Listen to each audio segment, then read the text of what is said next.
a estudiar lo que es el átomo. Porque si vamos a hablar de química, tenemos que saber bien qué es el átomo. Por lo que habrán leído, muchachos, ya se darán cuenta que el átomo no fue una idea que se le ocurrió a uno, dijo esto será así, y pintó y vamos a hacer el núcleo, el protón, el neutrón, el electrón. Bien, el átomo es una concepción que viene del siglo V antes de Cristo. ¿Con quién? Con Demócrito, con Leucipo, que eran considerados los primeros atomistas. Primera pregunta, ¿por qué el átomo se llama átomo? Ya que tanto vamos a hablar del átomo, tenemos que saber por qué se llama así. ¿Alguien puede responder esa pregunta? Sí. ¿Por qué es indivisible? Significa indivisible. ¿Bien? No, hoy no vamos a usar calculadora. Se llama átomo porque es indivisible. Significa indivisible. Ahora, ¿está bien llamado? Sí. ¿Sí? No, profe, porque puede dividir. No. Correcto. No. ¿Por qué? No. Porque el átomo se puede dividir. Sí. ¿Qué se logró con la división del átomo? ¿Fabricar qué cosa? Los modelos atómicos. No, los modelos son modelos. Nos dan la idea de cómo es. Pero, con la división del átomo creo que fue lo que se empezó para realizar la bomba atómica. correcto, muchachos. O sea, hasta 1950, hasta la década del 50, nosotros podíamos decir que el átomo era indivisible. Porque hasta ese momento no se había dividido. ¿Está bien? Ahora, después del 50 o en los años 50, con los aportes de Planck, de Einstein, bien, Premio Nobel de la Paz, ubíquense en contexto, ¿no? Segunda Guerra Mundial. O sea que los avances y las investigaciones estaban a la orden del día. Bien, ¿pero por qué? ¿Para ver inocentemente si el átomo se podía dividir? No, porque la teoría marcaba que si se puede romper, si se podía romper el núcleo de un átomo, la energía que se generaría sería tan grande, tan descomunal, que si la canalizamos en algo útil como un arma de destrucción masiva, podíamos ganar la guerra, que básicamente es lo que pasó. Bien, se logró romper, fisionar el átomo. En efecto, la energía que se liberó era descomunal, bien, y se fabricaron las primeras armas de destrucción masiva. Bien, ustedes calculen que creo que tenían 3 kilotones y 4 kilotones las bombas que se tiraron sobre Hiroshima y sobre Nagasaki. Me has avisado. Bien, y un kilotón, para que ustedes tengan la idea, es la energía entregada o es el equivalente de energía entregada por 1.000.000 de toneladas de TNT. 1.000.000 de toneladas, ubíquense, una caja de 1.000 kilos, 1.000.000 de cajas de 1.000 kilos, que explotan todas al mismo tiempo. Esa energía es la equivalente a un kilotón. La de Hiroshima tenía 3,5 creo. O sea, ahí se pueden dar cuenta que es una bestiada. Y ahí viene la otra pregunta. ¿Por qué tienen tanta energía el núcleo de los átomos? ¿De dónde sale esa energía?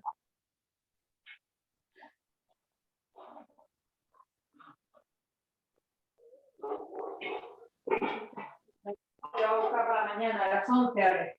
Porque nosotros estamos hablando de reacciones nucleares, no de para reacciones mañana. químicas. A las 11 abre. Eso. ¿Alguien tiene idea de dónde saca tanta energía? No, ¿no? ¿De los electrones y los neutrones? Los electrones son, y los neutrones están dentro del átomo, los electrones están por fuera. Y ninguno de los dos es la respuesta. Y por eso acá yo les pido que abran sus mentes para poder entender la cuestión atómica. Primero, ¿alguien vio un átomo alguna vez? No. No. Hoy con los microscopios electrónicos se pueden ver algunas cositas, como unos huevitos, como un maple de huevo, pero el átomo, como lo dibujaron en todos lados, en la escuela secundaria, el modelo de YouTube, y que nadie lo pudo ver. Primera cuestión que tiene que quedar clara.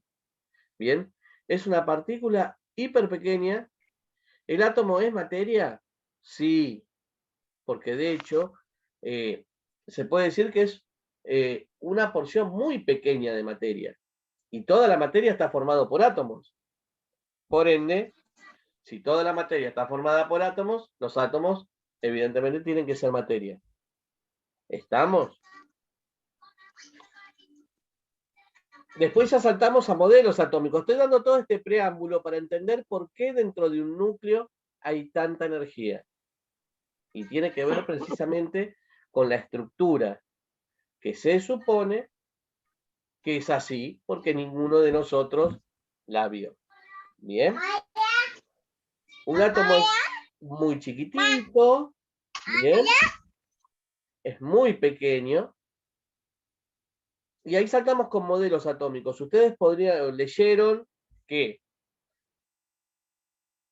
la idea, la concepción de átomo viene del siglo V antes de Cristo, Demócrito, Leucipo, que decían que las materias se podía dividir hasta un punto, que no se podía dividir más, que se llamó indivisible, por eso le pusieron átomo. Átomo es indivisible. Bien, en griego. Pasan los años, no se toca más el tema. ¿Por qué no se toca más el tema? ¿Por qué nadie más habla del átomo? Y fíjense cómo tiene que ver la historia con esto. ¿Por qué nadie más habla del átomo? A Demócrito y Leucipo no le dieron bola. Si eran filósofos también. ¿Por qué les parece a ustedes que siglo I, II, III, IV, V, VI, VII, VIII, IX, X, XI, XII, XIII, XIV, XV, XVI, XVII, no se habló más del átomo? Profe, ¿Eh? ¿será porque no se podía ver? Y hoy tampoco se puede ver.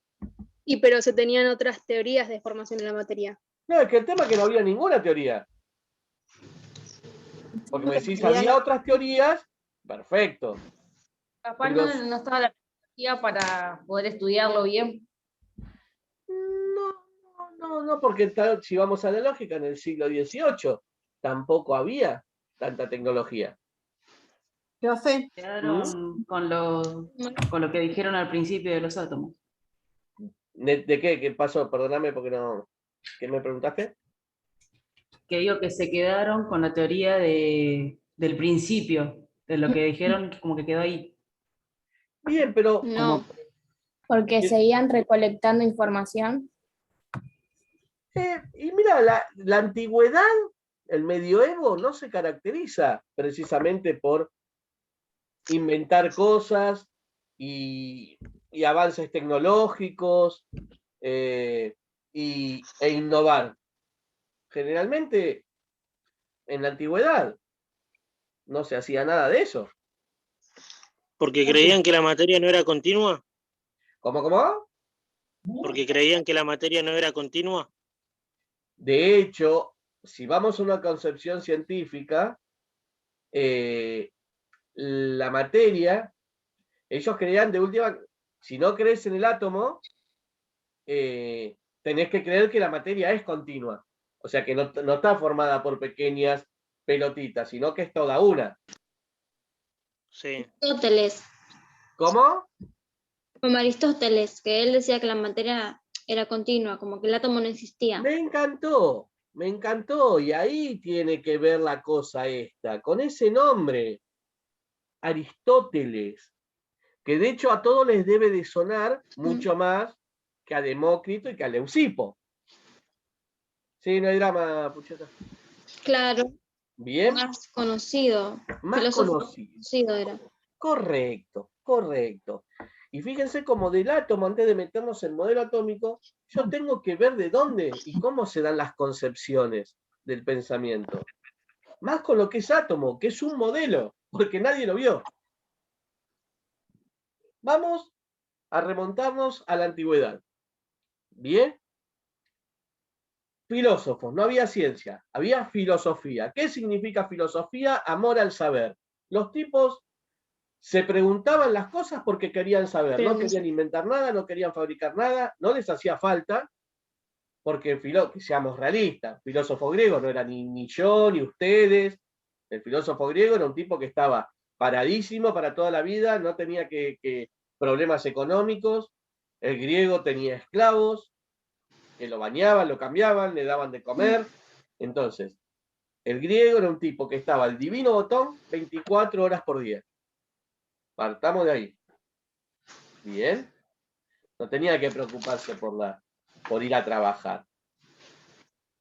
Entonces, vos tenés una persona que está 24 horas por día, sin hacer nada. ¿Qué hace? Piensa.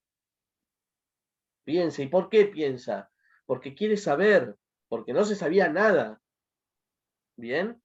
Entonces, en la filosofía griega, las preguntas comunes, de qué se formó todo, de qué está hecha la materia, quién es el centro del universo, de quiénes somos, de dónde venimos, para qué estamos, cómo comenzó la vida. O sea, preguntas sencillas que realmente son un reto, porque si vamos a la lógica, ¿cómo comenzó la vida en el planeta? ¿Hoy se puede responder? No. Se pueden esbozar teorías, podemos hablar de la teoría de Darwin, la evolucionista, ¿no? La teoría evolucionista, podemos hablar de la teoría creacionista, podemos hablar de teorías, pero la realidad es que si acá no había vida, había un montón de sustancias químicas, los átomos no tienen vida. ¿Cómo se organiza la materia para formar un ser vivo? Nosotros, muchachos, ¿qué somos? Una persona de 100 kilos. 75 kilos es agua, H2O. ¿El agua está viva? No. De los 25 kilos restantes, 24 kilos y medio somos carbono, el carbón del asado, el mismo, esa sustancia negra. ¿El carbón está vivo? No. Y después, lo que queda, somos un poco de hierro, un poco de azufre, un poco de nitrógeno, un poco de calcio, un poco de magnesio. Ninguno de esos elementos están vivos porque los átomos no están vivos. Ahora, todos esos átomos se conjugan de manera tal que forman aminoácidos. Esos aminoácidos forman ADN. Esos ADN forman moléculas más grandes y se forma la mínima estructura viva que es una célula. Ahí, muchachos, la ciencia está perdida. No se puede, siglo XXI, no se puede hacer una mezcla en ningún laboratorio con todas las sustancias que componen un ser humano y sacar una célula.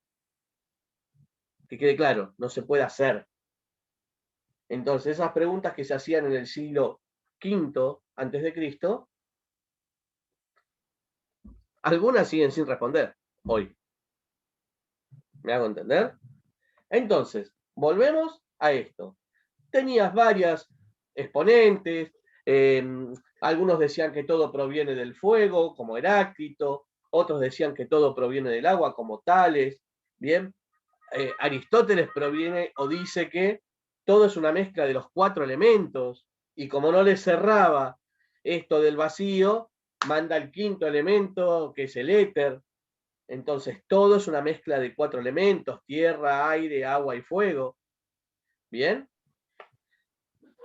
Y entre todas esas teorías, o no teorías, sino todos esos pensamientos, Demócrito, ¿qué dice?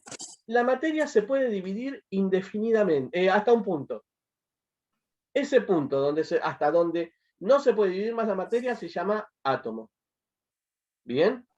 Aristóteles tiene otra concepción. Dice, la materia se puede dividir indefinidamente. Por lo tanto, no hay ninguna partícula que no se pueda dividir, por lo tanto, el átomo no existe. La materia se divide indefinidamente. ¿Hasta ahí estamos? Ahora, ¿por qué se elige a Aristóteles y no se le da bola a Demócrito y Leucipo? Y esto, muchachos, no es cosa de un día, sino que está dado por una cuestión donde metemos judíos, cristianos, griegos, ¿bien?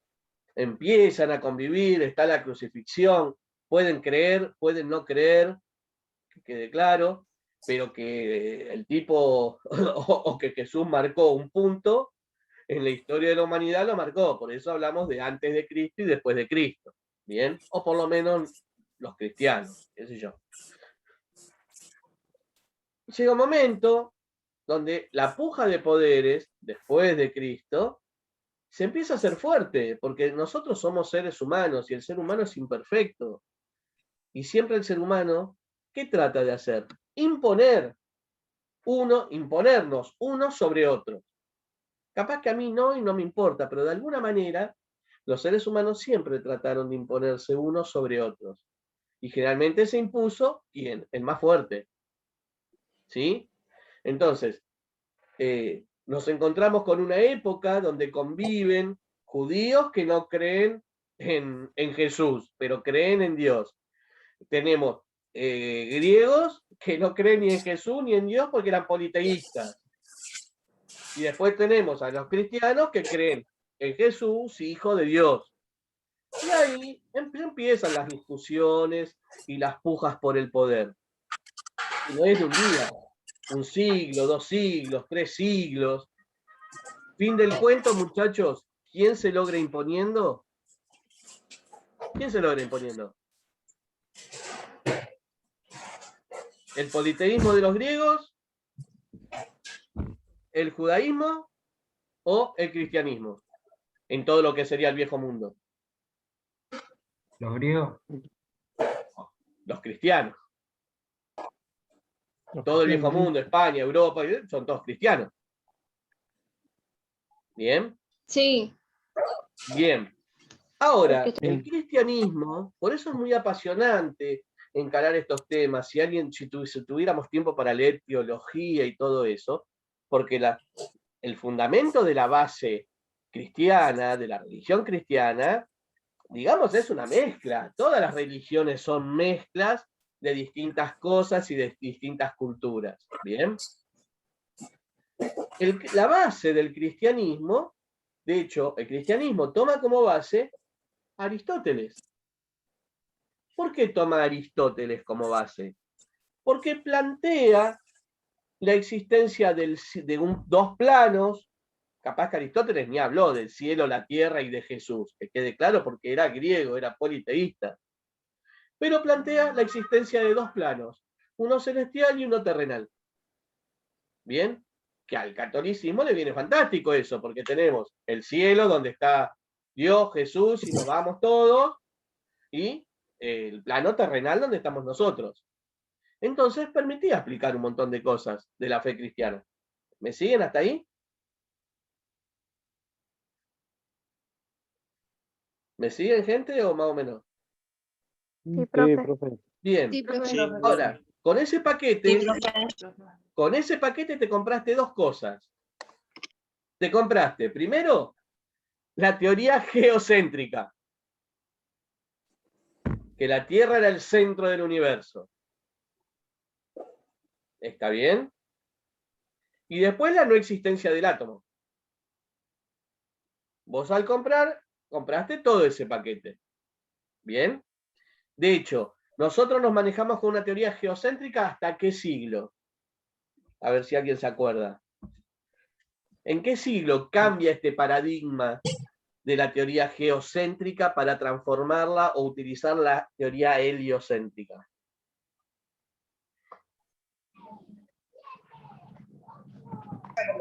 Yo lo que recuerdo es que a Galileo lo quemaron por decir que la Los Tierra ojos. giraba alrededor del Sol. Correcto, muy bien. Vamos juntando conocimientos. Entonces lo hicieron retractarse de eso. La Exacto, y iglesia. murió preso en una abadía porque le quemaron los Claro. ojos. Bien, Sí. eso se da siglo XVI. Por lo tanto, hasta el siglo XVI todavía creemos que la Tierra es el centro. Esto termina de cambiar, muchachos, siglo XVIII, con Newton. ¿Bien? ¿Vieron lo que nosotros vimos en física, de la diferencia entre peso, masa, el día jueves, que hablamos de Newton? ¿Recuerdan eso? Bueno, Yo no me pude conectar el jueves, profe. disculpe. bueno, lo que se habló, que Newton permite explicar la fuerza de gravedad, la ley gravitatoria, y ahí logra sacar a la Tierra y poner al Sol. Bueno, entonces, nos vamos a relacionar con química. Recién en el siglo XVIII se cambia ese paradigma. Ahora, siglo II, III, IV, V, VI, VII, VIII, IX, X, no se investiga, no se hace nada nuevo. ¿Por qué? La Tierra es relativamente, la cultura es relativamente joven, funcionaba, había reyes, descendientes de Dios, el rey era rey, el resto del pueblo tributaba, se moría de hambre, pero tributaba, el rey le ofrecía protección, mientras se comiera, el rey nos cuidaba, yo pago al rey, no cuestiono, vivo. Y así la cosa funcionó durante 1500 años. ¿Bien? Sí, no hay problema. Y de hecho, si decías algo contrario, ¿qué pasaba? ¿Cómo te Te mandaban llamaban? Hereje. Sí, la herejía. Vos Sí, ibas en contra del statu quo y eras un hereje. Bien. Entonces, todo este proceso no llevó 2 días. Todo anduvo bien, siglo X, XI, XII, XIII.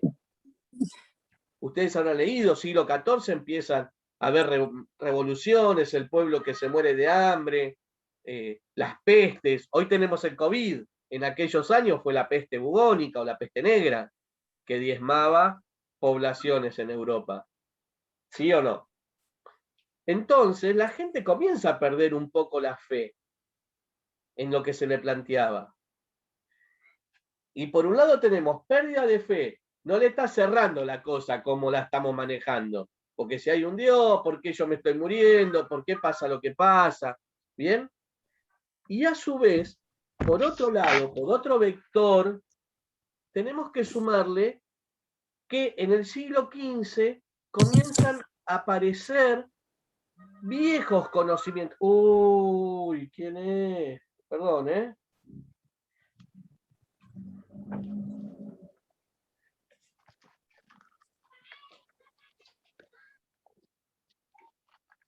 Por favor. Esperen que silencio esto. Empiezan a aparecer conocimientos que se creían perdidos, conocimientos de los antiguos griegos. De hecho, en el siglo XV aparece un movimiento artístico. Que ¿cómo se llama ese movimiento artístico? ¿Alguien recuerda? Estamos haciendo toda una introducción para poder entender qué corno es el átomo, ¿eh? Un movimiento artístico o aplicado a las artes que aparece en el siglo XV, donde aparecen las grandes obras, las grandes pinturas, las grandes catedrales, que empieza con R. Profe, ¿no puede ser el renacimiento? Como el Argentino. renacimiento. Renacimiento. Perfecto. Le hago la otra pregunta. ¿Y por qué se llama renacimiento? Porque renace, ¿no? ¿Qué cosa? No sé.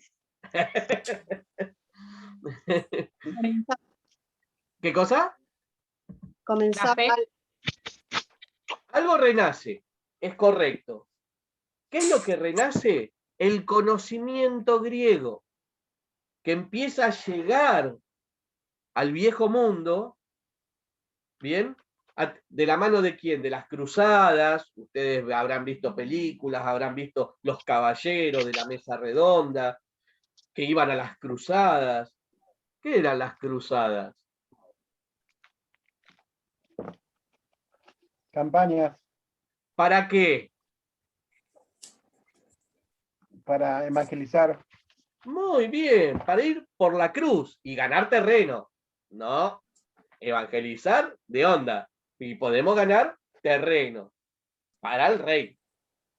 En nombre de la cruz. Por eso se llamaban cruzadas. ¿Bien? Entonces, con tanta campaña que va, que viene, empieza a llegar ese movimiento. Empiezan a llegar conocimientos de matemática, de arquitectura, de perspectivas, de dibujo. Entonces, todo ese conocimiento, en primera instancia, se usa en el arte. ¿Para qué? Para construir esas catedrales enormes, siempre apuntando a Jesús, Dios.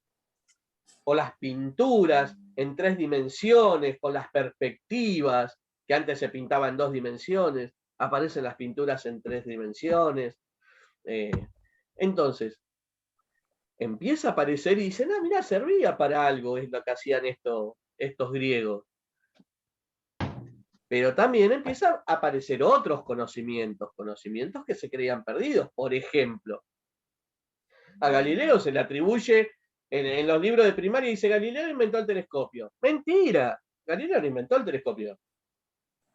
El telescopio ya lo conocían los moros y lo usaban para ver dónde estaban los enemigos. Lo que hizo Galileo es, en vez de ver al enemigo, se la pasó noches enteras mirando el cielo y el movimiento de las estrellas y el movimiento de los planetas. Y ahí es cuando estas cosas permiten ver que hay incongruencias con lo que se cree. Por ejemplo, que si la Tierra es el centro, se tendrían que mover de una forma, y encontró que los planetas se movían de otra, y que la Luna se movía de otra, y que el Sol se movía de otra, y no correspondía a una teoría geocéntrica. Entonces, algo estaba mal.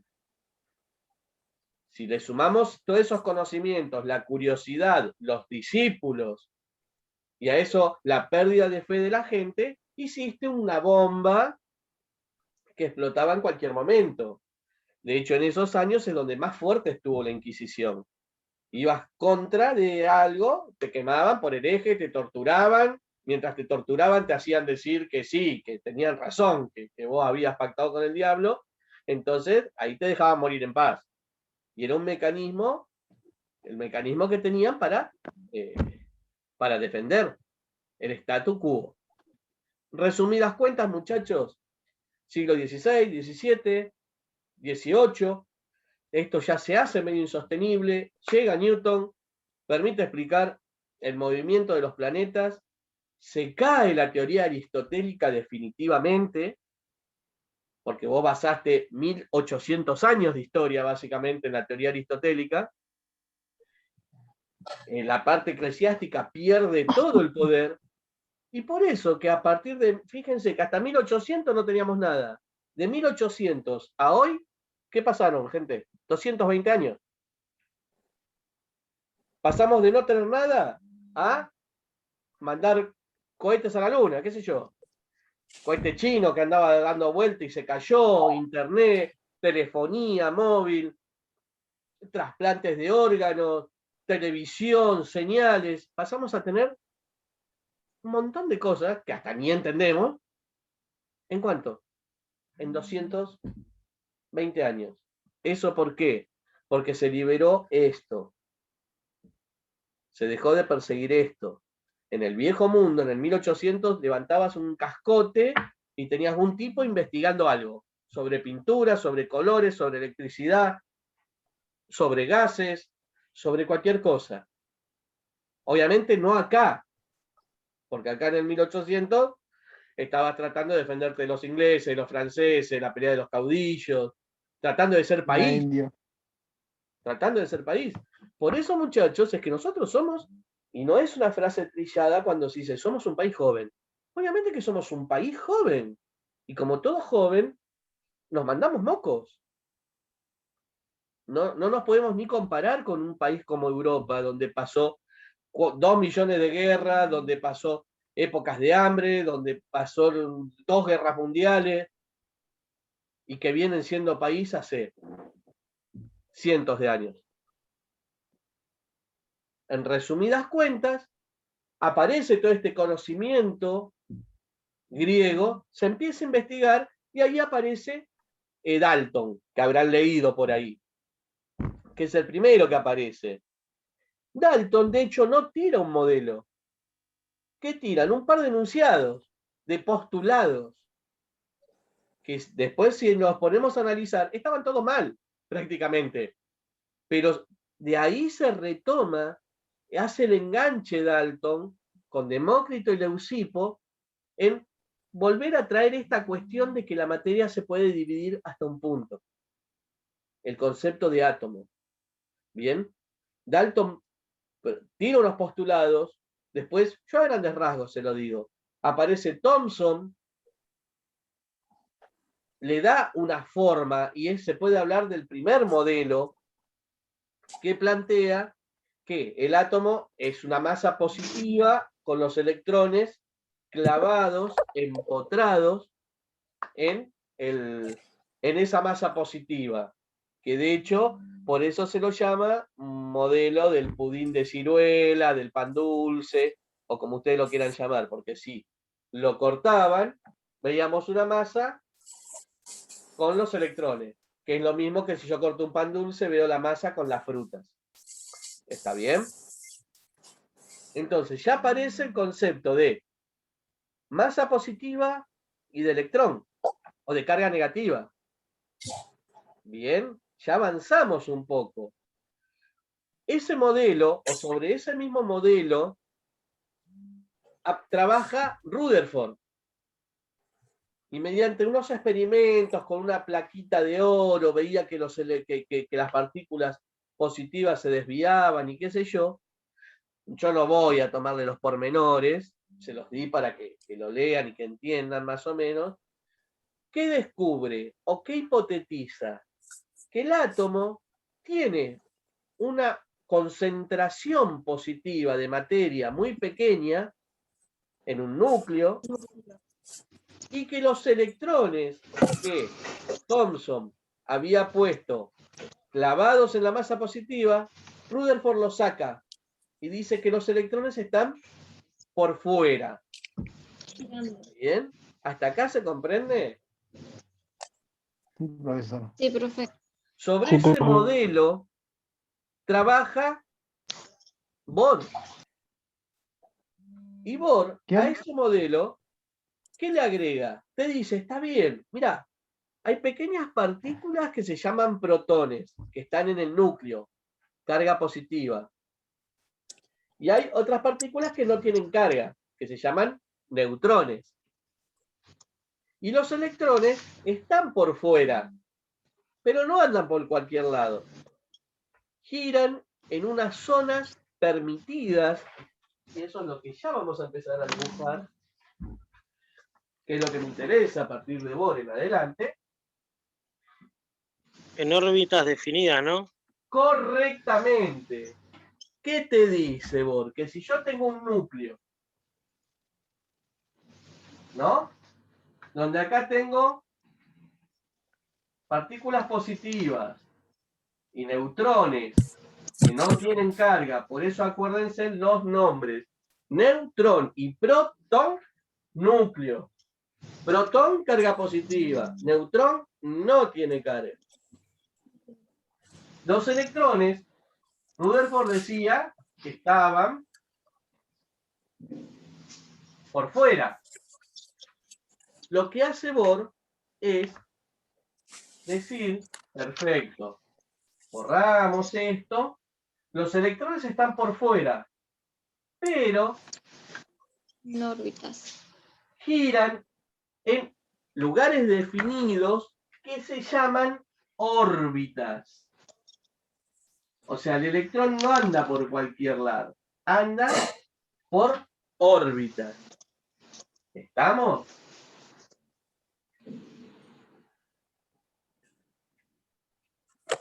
Y acá nos vamos a detener y vamos a explicar un poquitito. Vale, vamos a detener. Voy a cortar, gente, y nos metemos de vuelta, ¿bien? Termino de explicar esto, modelo atómico actual, y los dejo libres. Pero por lo menos cerrar toda la cuestión atómica para poder empezar a trabajar, poder demandar las actividades, ¿bien? Cierre y nos volvemos a meter, ¿bien? Sí, profe.